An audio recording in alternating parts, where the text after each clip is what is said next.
خلاصة المجلس هو الدعاء إن شاء الله، وما قصرت والله أبيض وجه. الله يبيض وجهكم إن شاء الله. عد الزهرة بحق الزهرة، الله يحفظ هاي الشيبة، الله يحفظكم. بسم الله الرحمن الرحيم. أمن يجيب المضطر إذا دعاه. ارفع صوتك بالدعاء.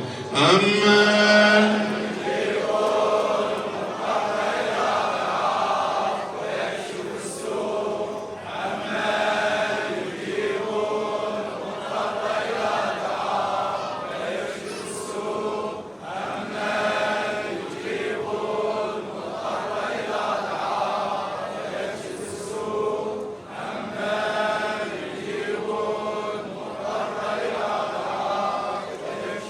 اللهم نقسم عليك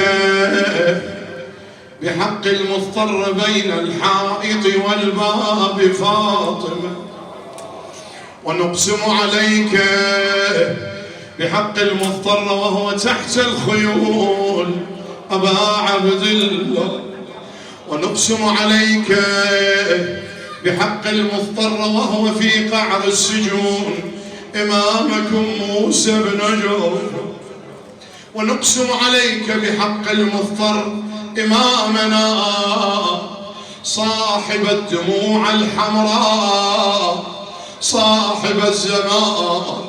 اللهم عجل لوليك الفرج، اللهم عجل، اللهم عجل، اللهم عجل،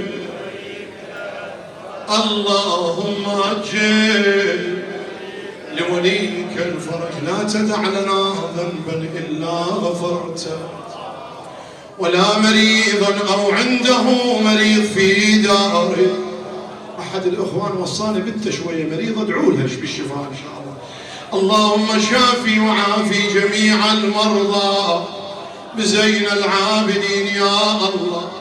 احفظ الحاضرين فردا فردا، المؤسسين لهذا العزاء يا الله، سجله بسجل الزهراء يا الله. احفظ شبابنا أولادنا يا الله، وفقهم في دراستهم يا الله، لا سيما أصحاب الذرية يا الله. ارزقهم الذرية الصالحة، ارزقنا زيارة الأربعين، وسجلنا من المعزين للحسين، وفقنا لخدمة الحسين بحق الحسين يا الله. اهلك أمريكا وإسرائيل يا الله. اللهم انصرنا نصرا عزيزا بأمير المؤمنين يا الله. أخوان اسألوا حوائجكم، لا تنسون خادمكم من الدعاء، لأن مجلس الحسين كأنما أنت تحت قبة الحسين. الله يوفقكم، وادعوا لإمامكم صاحب الزمان، ادعونا بالتوفيق لخدمة الحسين.